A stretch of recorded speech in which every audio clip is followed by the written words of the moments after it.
everybody. I love seeing all of your names pop and learning a little bit about your organizations.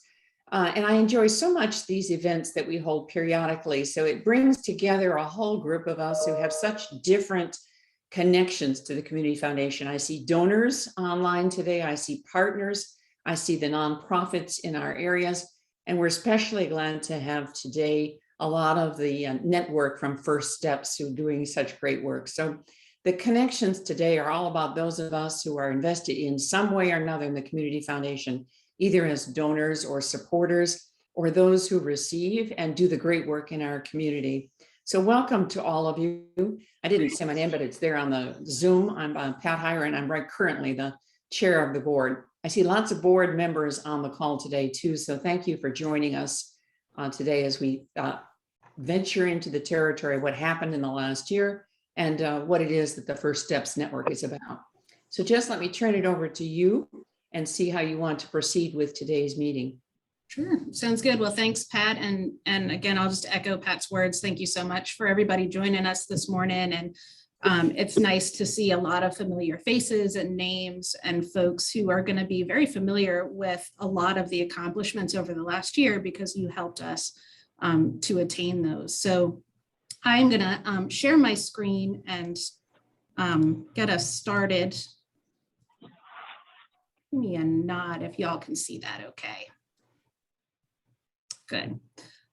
So what we are going to do today is first and foremost, I'll do a bit of a song and dance here to talk about the last year at the Community Foundation in 2021, what we've been able to accomplish and some of the key areas we've focused on. And then I'll tell you a little bit about what we're focused on in 2022. Just give you an overview of some of the things that we plan on doing. And we'll have plenty of time later to talk through those as well. We always use these sessions as a chance to take a deeper dive into a particular aspect of the foundation's work. And so we're incredibly excited to talk today about First Steps, which is our network, our collaborative network that's focused on early childhood education and development. And as Pat said, we have a lot of the partners from First Steps here on the call. Kim Thomason, the program manager for early childhood initiatives at Virginia Tech. And for those who know Kim, you know that she is kind of a resident expert in this field here in the New River Valley, is going to tell us a little bit about kind of the state of early childhood education here in the NRV. And then we'll have a chance for questions and discussion where Kim, as well as others, I'm sure on this call, can go even deeper into that or other topics before we close out in about an hour. So I'll go ahead and just kind of move us through what we've done in the past year at the Community Foundation and like many of the nonprofit partners that we work with. Even though so much of what we've done is moved online or might not be quite as visible, it was still a big year for the foundation and for the many different organizations that we serve. So first, let me start with kind of the numbers game for those who are interested in that. We awarded over $500,000 in grants and scholarships, and we continue to grow that amount of money every year. Because of course, one of the main aspects of the foundation is as we manage these endowments to get that money out the door to folks who need it. We also had a record-breaking year for fundraising in 2021. This is the largest amount we've ever raised in a single year at $2.4 million. And for those who are familiar with the foundation, you know that the vast majority of the contributions we receive are for new endowed funds that may support a particular scholarship or a grant to a nonprofit. So that just continues to grow our capacity to serve the community through those funds. We held 23 different workshops and events last year. So many of you participated in things like our nonprofit listening sessions, or even some ventures we made to have some in-person events outdoors. And it was a nice opportunity to remain connected over the last year. And we've reached $15 million in assets, which for those of us who have been around the Community Foundation for almost since the beginning, it's another big milestone for us. So what's most important, I think, is the work that we're able to do in the community. And it takes a lot of different forms. Most folks know about the money that we give in the community. Our scholarship program continues to be one of the fastest growing and most exciting aspects of what we do. So in 2021, again, we had a record year of providing almost $118,000 to 79 students. And as you can see, about 20% of those were the first generation to go to college. So these are really the students that are going to be either remaining here in the NRV or traveling throughout the community with the education we're able to help them attain. In addition to scholarships, we continue to really focus on our grant making. So many of the nonprofits on the call here have been supported through our responsive grant program. That's the competitive application process that we do each summer into the fall. In 2020 and then again in 2021, we focused on providing operational support only because we really felt like it was important just to continue to maintain the good work that nonprofit organizations do. And so through that particular program, we funded 56 organizations last year. We also give out grants in a variety of different other ways through types of funds that donors can create with us. And they are too numerous to go into in depth. But that helps to grow to that overall about $500,000 that we award each year to nonprofits and to students.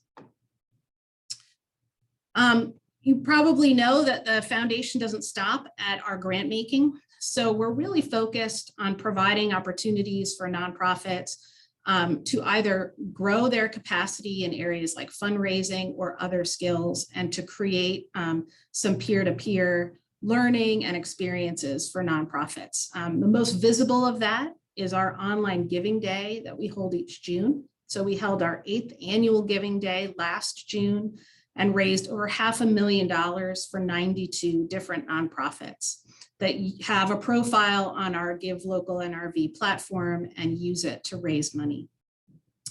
We continue to grow on all the metrics that we track. So the number of unique contributors and donations continues to grow year over year. And I think most importantly, since we started this in 2014, we've helped create a platform where nonprofits have raised over $2 million for their organizations. So it's just a way to expand upon what we're able to give in grants and scholarships by giving opportunities for nonprofits to leverage the tools like this. In addition, we have kept up our trainings and workshops for nonprofits.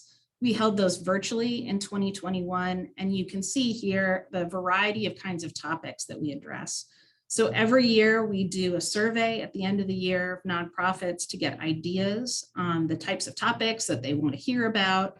And then we use those as the basis to reach out to different kinds of speakers, whether it's through a panel discussion or an individual speaker. All of these are recorded and then posted to our website so folks can revisit them later, along with any slides or materials from the speakers. And you can see that we've got a pretty wide variety of types of trainings that we do that are all free to the nonprofits we serve. In addition to that work to sort of support nonprofits broadly, we also do a variety of focused projects in areas of critical need. First Steps that you'll hear about shortly is one of those. But another one that some folks on this call are part of is Nrv Thrive. And this is our food access network. So this is meant to create relationships between the different food assistance organizations we have across the region. This might be those that are serving or delivering hot meals. It may be food pantries. And this network is meant to bring those folks together to first and foremost share information and best practices, and then find ways where we can get more fresh foods into the hands of folks who need it. So among the things we did over the last year was continuously updating our directory that's available in hard copy and online. So folks at different social service agencies, schools, et cetera, can see the different types of organizations and resources that are available in the community. We also have really focused on creating communication pathways so that food pantries can share food with one another. So if one pantry gets a delivery of a fresh item that they can't store or distribute fast enough, they can contact other pantries across the New River Valley and distribute that food. So it doesn't go to waste, and that fresh food gets in the hands of folks who need it. And then we've also more and more over the last year been part of some larger collaborations across Southwest Virginia, just so we can look at how do we connect the New River Valley into similar types of efforts happening further southwest or up in the Roanoke region. So lots of great things happening with Nrv Thrive as one of our networks as well. And then, of course, perhaps not quite as visible, but always a constant aspect of our work is new endowed funds that are created. So last year, we had 12 new endowments started at the foundation, and they really range in terms of the focus. Some might be to focus abroad, to provide grants for a broad concept like education or the arts. Others are specific. One example is an endowment that the Montgomery County Chamber of Commerce created with us last year to honor Sharon Scott, their longtime director who just retired. And it was just an opportunity for us to be able to help them honor Sharon, and also take the administrative burden off of them to manage some sort of endowment or to track gifts, and allow them just to celebrate and use that money to support programs that the chamber offers. There are many other examples of kinds of endowments created over the last year, and these are really what we use to support the community broadly. So that is a really quick rundown of what was a very busy 2021 for us. But I wanted to look ahead a little bit to what we plan to do in 2022. So firstly, to talk a little bit about our giving. We are in the thick right now of our scholarship season, as Laura on my staff can tell you. We just passed the deadline for scholarship applications and received applications from 124 students. So we'll be reviewing those over the next several weeks, and then assigning money from the 48 different scholarship funds that we have. And those scholarships range from maybe $750 up to $3,500, depending on the particular scholarship and criteria that it has. So you'll hear a lot more about that and about the students we support in the spring. We also are doing a few different things with our grant making this year. So the responsive grant program that through the application process you may be familiar with, will continue to focus on operational support in 2022. We feel like the streamlined application and the ability just to support the good work that nonprofits do is still really important. And so we're going to maintain that focus in this year's cycle. But we're also looking at ways that we can make grants either through particular collaborations we're a part of or particular programs we want to bring to the area. So just recently, we gave some grant money to 7 organizations to participate in a program called Jumpstart. Jumpstart's offered through Network for Good, which you may be familiar with if you've ever made a contribution to a fundraiser through Facebook. They're a partner that helps process those. But Network for Good actually does a lot of training and offers an entire software system to help nonprofits raise money.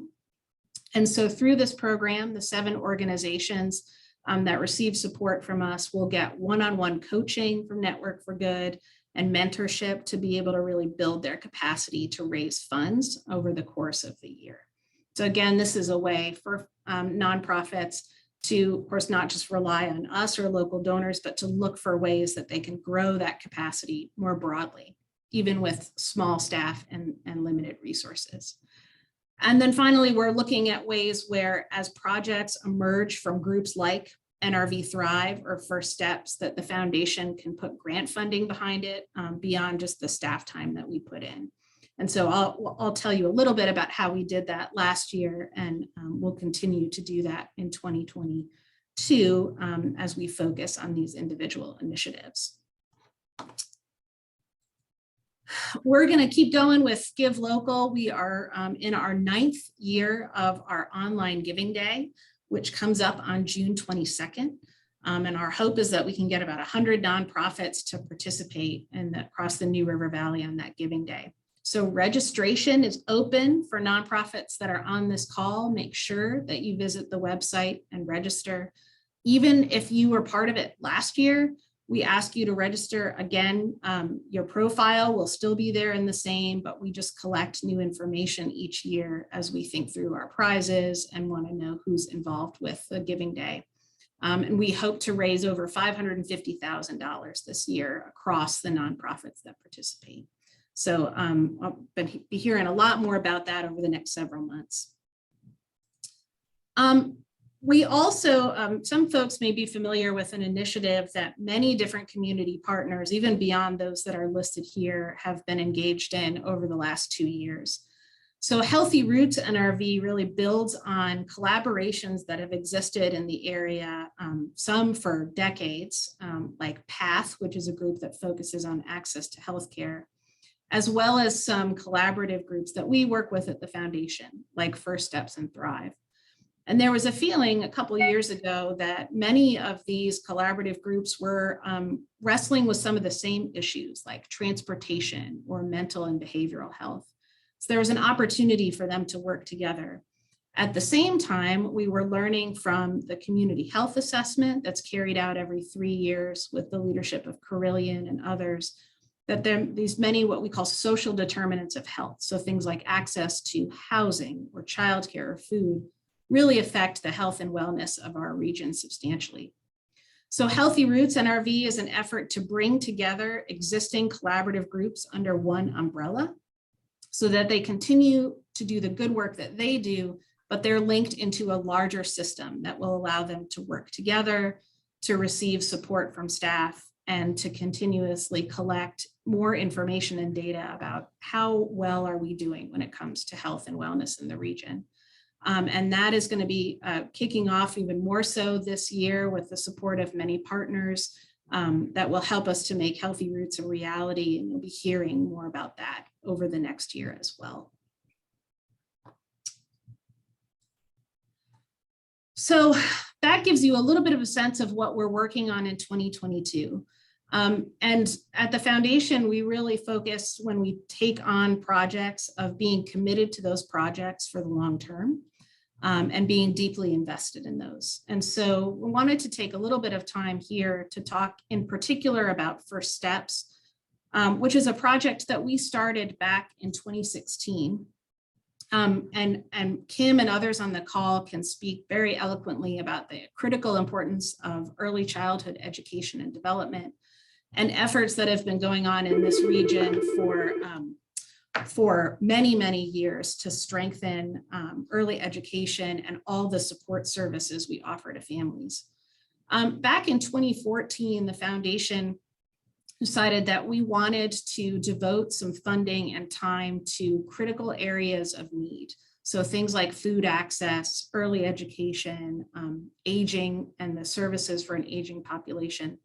And the first thing we did, in particular with First Steps, is to try to understand who in the community was involved in supporting early education, what kinds of interesting partnerships existed, or where were there potentially some opportunities for more collaboration, and to be thoughtful about what the community foundation could do to support those who are already doing the work, not to redirect their work, but just to be more supportive of those existing folks. So through some work with a variety of different partners, including some researchers at Virginia Tech, we brought folks together to establish First Steps, which was officially launched in 2016. And about 60 different childcare centers, public school systems, enrichment activities, social service agencies are involved with First Steps. It's a network of organizations that's working on supporting young children and families. And we've identified 3 overarching priorities.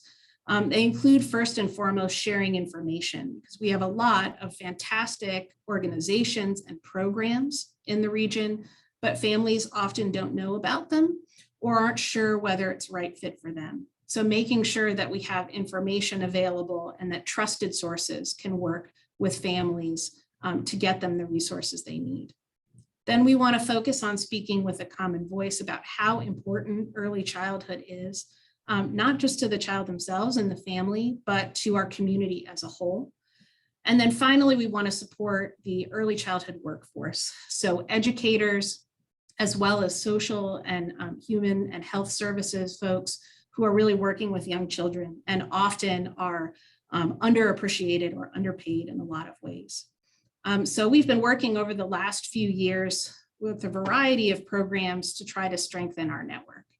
And folks on the call, as I said, can talk in more depth, but I wanted to just share a little bit of what the group has been doing. In the realm of sharing information, we've created what we call Meet Yourself sessions, which prior to COVID were in person and have moved virtually as ways to share information about particular programs in the area, with the opportunity for folks to then talk with one another afterwards, identify areas for partnership and learn more from one another. And as we moved this to a virtual platform in 2020, we focused a lot on what are the particular issues that families and children are dealing with during COVID. So we've done sessions focused on mental and emotional health, working with clients remotely, and particularly supporting kids as they engage in virtual school and with the trauma that the pandemic has brought. So lots of great folks coming together to just share what they've learned or challenges that they have and resources that have proven helpful to them. We also have another group that focuses on the two other priorities around speaking with a common voice and supporting the workforce. And we've done a lot in the last couple of years around advocacy, particularly as childcare centers and other organizations have had to navigate COVID in particular as either businesses or nonprofits. We have provided templates and opportunities for training for folks to really advocate for themselves. We've also created some campaigns to help folks focus on the importance of early childhood and some of those key messages we want to share. We've created some awards to recognize educators, and then are now working with school systems to create some materials for families so they understand the kinds of interactions you can have with children in those first years that are going to really set them up well for kindergarten. Some of the most fun we had in the last year with First Steps is these Early Childhood Champion Awards. We wanted to make sure that we recognized folks who are working with young children and families in all sorts of different ways. Many of them are educators in childcare centers. Still others are advocates or working in healthcare or human services. We launched this last year where we have one main champion who in 2021 was Leslie Blevins Graham with Imagination Station in Giles County. We have a runner-up and then also honorable mention folks that receive a cash award from the Community Foundation, and more importantly, just the kind of focus and congratulation and celebration that they deserve as educators and professionals with our young children. And finally, I just wanted, before we turn it over to Kim, to talk a little bit more about how First Steps as a broader network beyond these different working groups has been supporting the community. We found over the last couple of years that having a solid network that someone can go to understand what's happening in early education has been really beneficial. So we were fortunate to host Senator Kaine in 2020 as he was thinking about potential policy and financial support for the childcare sector. We could really talk to him about what we have learned as a network and what's happening in our area in particular. We worked with localities that were distributing CARES Act money to help design a grant program that was going to be easy for childcare centers to access and complete so that they could keep their doors open during COVID. And then we've also had a wonderful partnership long-term with the United Way of Southwest Virginia through Smart Beginnings, now a program called Ready Regions that is about strengthening early care and education across the western part of the state. And we serve as kind of the NRV-based group that works with them. There's a lot to talk about over the last 5 years with what First Steps has done, and many folks on this call who could speak with a lot more passion and clarity about the impact of the work. But in particular, I wanted us to take some time to hear from Kim Thomason, who has been involved with this work throughout her career in a variety of different ways here in the New River Valley as a resource and a mentor to early educators, and certainly as such an important friend and expert in the work that we've done for First Steps. She is now program manager for early childhood initiatives at Virginia Tech, and co-chairs that Common Voice workforce group that is part of First Steps and has really been with this work since the beginning. So I'm going to stop sharing and turn things over to Kim. And Kim, if you want to talk a little bit about what you're seeing in our region right now and the role that First Steps has and can play going forward.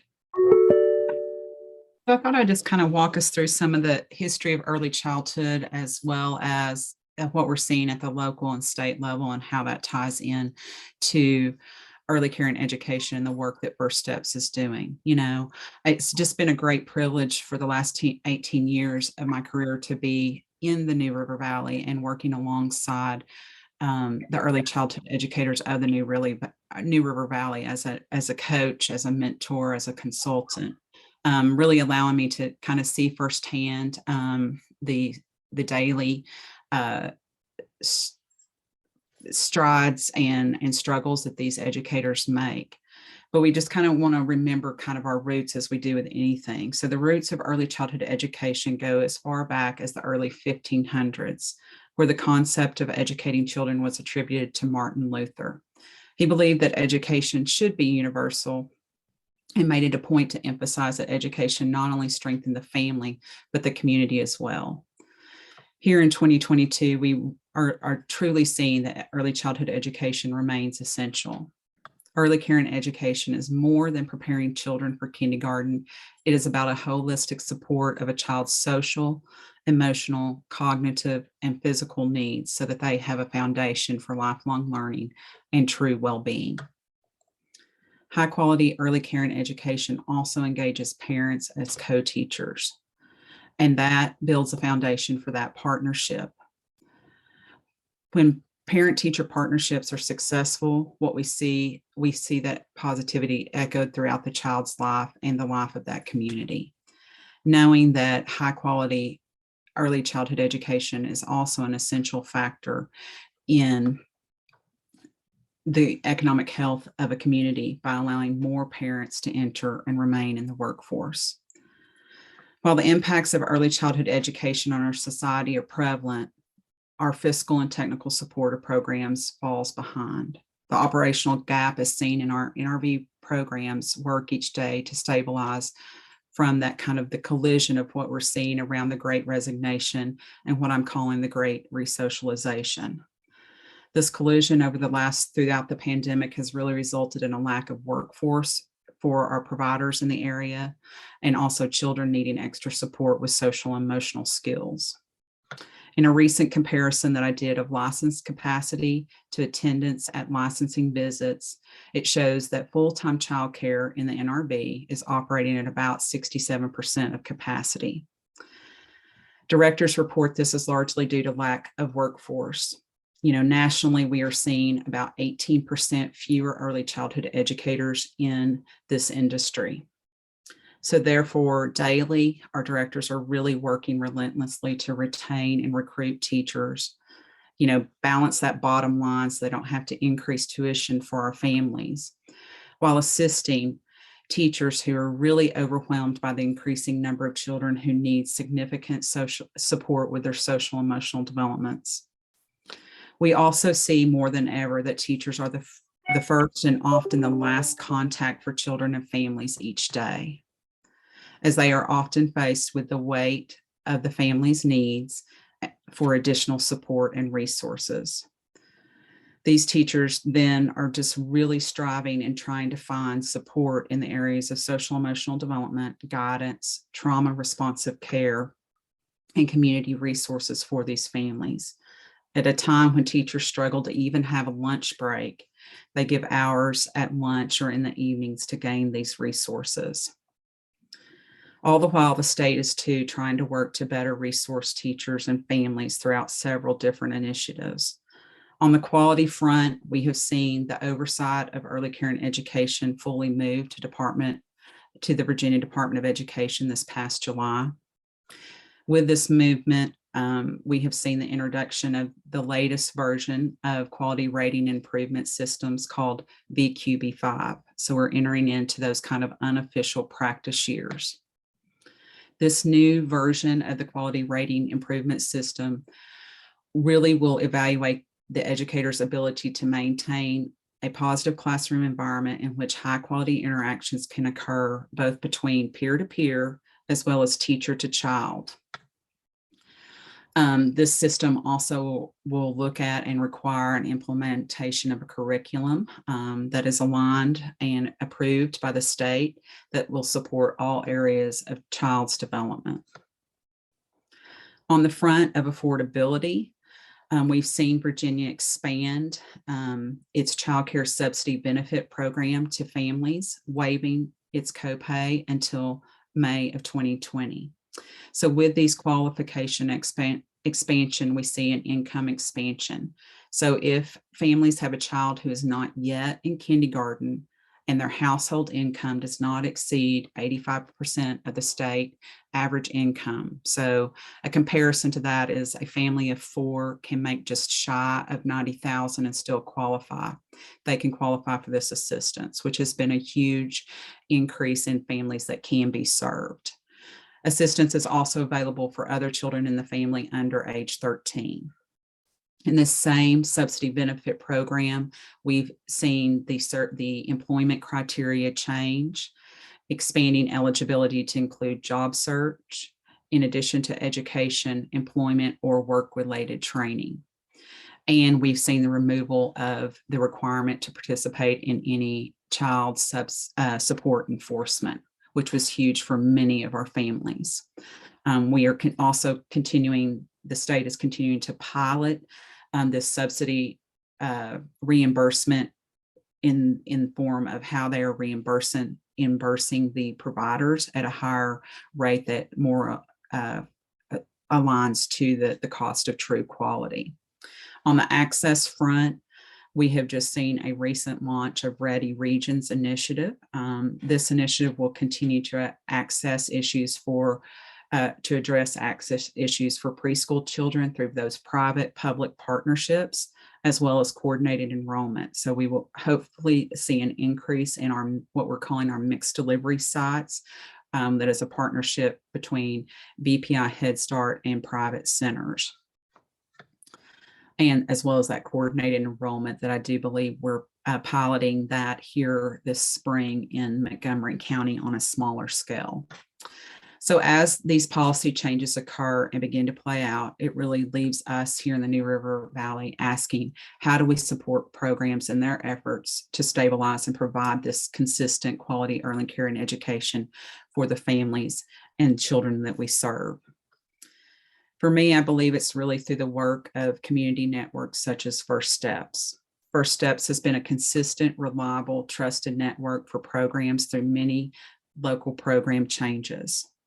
As Jess kind of gave you the rundown of First Steps history and its work, you can see that it is clearly the tie that binds organizations producing creative ways to support programs through those Meet Yourself events that they were able to pivot and make virtual throughout this pandemic, and the advocacy efforts that were also being able to pivot and make virtual through Common Voice.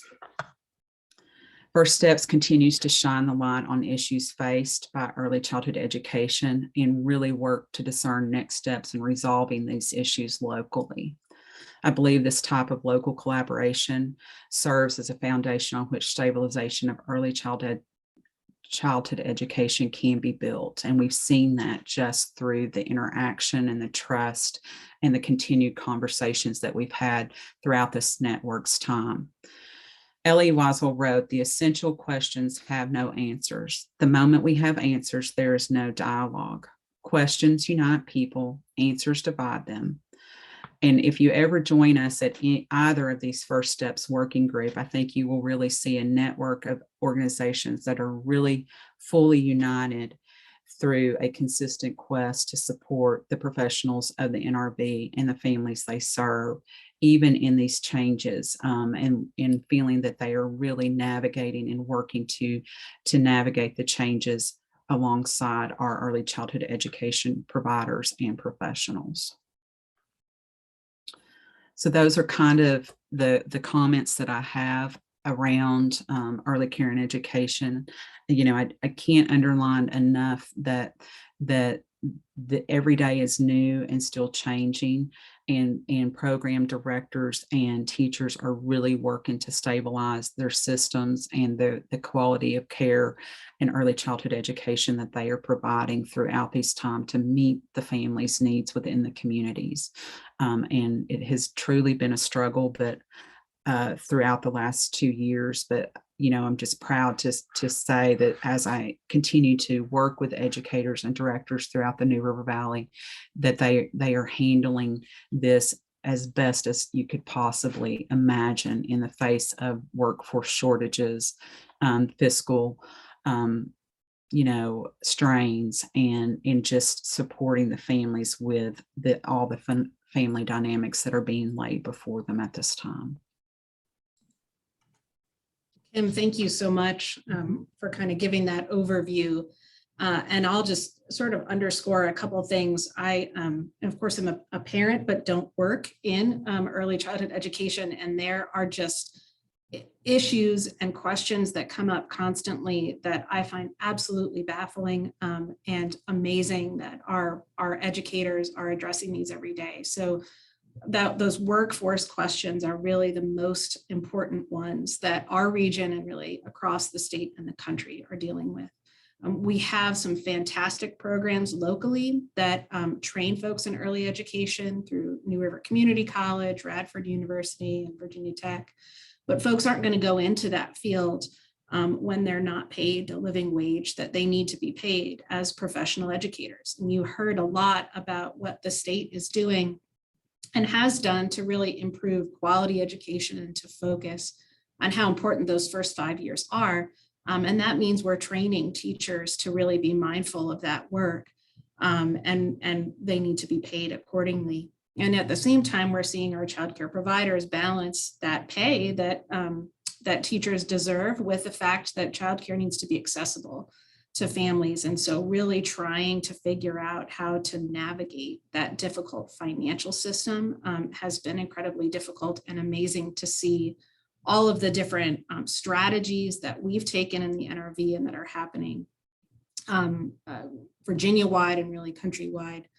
And then the other thing I wanted to underscore, and then we can have some questions and conversation, is this notion of really supporting children and families through the social and emotional issues that they're having. So as I've been involved with this work now since about 2007, even I as an outsider can see how much we're hearing from childcare centers and public school officials, just how much they're needing to provide additional support and services to children and to families. And you know, our children's teachers are often the ones that we go to, not just to help us think through how we can support our child, but what resources are out there, what pediatricians are folks going to, where can they get food? And so the ways in which teachers have really become that resource has always been there, and all these things have been exacerbated during COVID. So we're fortunate in the region to have incredible connections and opportunities, but there's also a significant amount of needs and challenges. And I'm always both amazed and kind of shocked at the kind of work that we need to do to really provide this infrastructure for our region. So I'll get off my soapbox a little bit, but it's been such an incredible learning experience. And I know we've got several folks who could speak to that even further here on the call. We do have a little bit of time for some questions or discussion if you'd like to ask a little bit more about first steps or other activities of the foundation before we wrap things up. And Pat, I see you've got questions. Go ahead. I always have questions. So I'm really interested in understanding, because I read the news carefully about this issue. It's not my personal issue, but I care about it as a community member and someone who used to work on childcare issues at Virginia Tech to try to make more childcare available. So I'm just wondering if Kim or anybody else on the call can give me a better understanding of what pay levels we actually pay in the New River Valley for our childcare workers. Can anybody give me more specifics so I can understand what level of pay we're talking about, which I understand is perfectly inadequate, but I kind of want to know what the real numbers are. Does anybody know or can share their own experience so I can understand better what we're talking about? Kim, do you want to chime in there? And then I know we've got some others that can also talk about how that's changed, how that's attempted to try to change that over the last year as well. So go ahead, Kim. I mean, I can give you a broader view. I know that Jess and I gathered some data around Christmas specifically to the Montgomery County Blacksburg area. But, Pat, we see a range from everybody making that true minimum wage that we just had that increase with very limited or no benefits up to, $13 an hour. It varies on the teacher credential. It varies on their role within the center, so on and so forth. But, that would be kind of a broad gap range. I know Christy's on. She might speak to that more fully for her center. And again, Jess probably has better data just for Blacksburg proper. But again, if we're looking holistically at the NRV, we still see a very wide range in what providers are able to pay, with even our family day homes saying, at the end of the day, I don't make anything. I'm really doing this because my spouse or partner can float that. I mean, they're not bringing home a salary at the end of the day. So it is still a wide range, and in lots of conversation about the upcoming wage increase as well, and how will that impact. A lot of our centers thankfully have been able to take advantage of the CARES money and the ARPA funds that have come. But the reality is that we do have a benefit cliff that will hit at some point. A lot of programs have been smart. They've invested in the right way. They put some away for savings. They've handled those things appropriately. But without that stabilization, I do believe there'll be a benefit cliff that will ensue within the next, several months. Again, Christy may be able to speak more to that as a director. Yeah, I'll just sort of underscore what Kim just said. I mean, the increase in minimum wage has definitely raised the level of pay. The challenge for us is that everyone else has also raised it.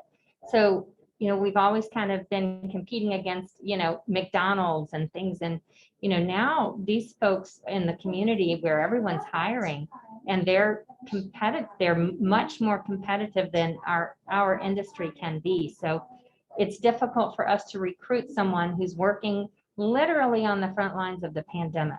We've got young children who aren't vaccinated, can't be masked, and those babies are in their arms and my staff are getting sick.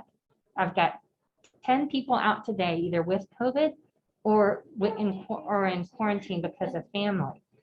Sometimes our kids are quietly carrying COVID with very few or no symptoms, and it's my adults that are getting sick. So they literally are on the front line doing such important work with very little appreciation in terms of how the community really values the work we're doing. And I just kind of want to say there is a real sense of urgency that communities, that the state, that the federal government, we're kind of imploding from the inside out. We've closed a classroom at Rainbow Riders, which is the first time in our history because of the staffing shortage. As Kim said, we're low enrolled because finding teachers that have any experience whatsoever is a real challenge right now. So doing our work well is very important. We can't fail, or we can't get this wrong. Kids get that little bit of time period in those early childhood years, and it's very important that we get it right. And so, I just want to express to this group and with everyone I speak to how urgent it is that we do something big. We need to change the structure the infrastructure and how we support early care and education in a real fundamental way. Otherwise, we're going to really see some economic issues when programs start closing their doors, because there is no option, because we just don't have a workforce willing to do this work. Yeah, thanks so much, Christy. Thank And, you. and yeah, well, a lot of what we've been trying to work on most recently with First Steps is where are there some programs that can help to provide additional stipends or help to kind of raise that salary level even to be a little bit more competitive, so that we can draw workforce to the area. Of course, the biggest question is always the sustainability of any of that. And so we have wonderful examples that have happened over the last few years that our folks from United Way Southwest can talk about, and others that we're proposing that can demonstrate how successful these things can be if there's an investment and a sustainable funding source long-term. So we're really trying to think through that and to bring attention to that area as well. Are there other questions from the group about First Steps or about other items as well? Or for our folks that are involved with First Steps, if there's anything else that you would like to add, certainly feel free to do so.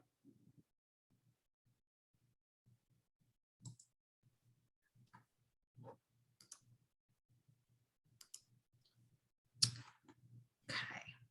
Oh, Pat, raise your hand again. Go ahead, Pat. Well, I just wanted to know if you wanted to say anything at all about the ARPA proposal, or do you even want to mention that? Well, sure, we certainly can. So as folks may know, the American Rescue Plan Act was passed in 2021, is really looking at trying to deal with some of the longer term impacts of COVID. And so localities are now deciding how they want to spend that money. In Blacksburg specifically, they've created a process whereby community organizations as well as town staff could put in proposals for how the funding could be used to meet the ARPA guidelines. And so First Steps put in a proposal that looks at piloting a program in Blacksburg to try to raise wages a little bit for our childcare workers, to bring it more aligned with at least what Head Start and VPI teachers are making, if not getting it closer to public school salary. Also looking at ways to make sure that our folks are getting the education they need or the training they need that's offered. And then addressing in particular some needs we have here in the region around infant and toddler care. So there are some great programs that are expanding access to pre-K here in Virginia and across the country. But our real issue in this region is infant and toddler support. So I was amazed in putting together that proposal, the wait list that Christy could speak to, or others at centers in the area for infants and toddler placements. It's just insane. And I know personally, my son, when I was still expecting, was on a wait list and didn't get into a center until he was 2.5 years old. So it's just absolutely incredible. And that's because the teacher to student ratio is smaller, and we need to make sure we have teachers for those classrooms. And so they're not as many. So some funding that might be able to convert classrooms to be developmentally appropriate for infant and toddlers, or add classrooms for that age group.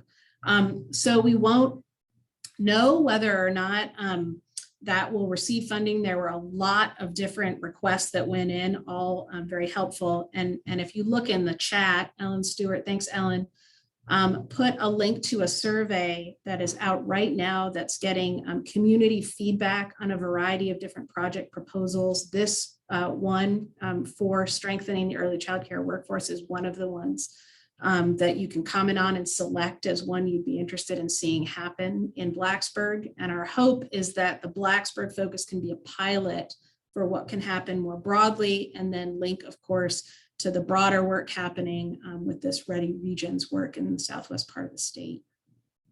So we'll see, and we'll see if we can build that out a little bit more so and try that as a project. Any other questions or comments?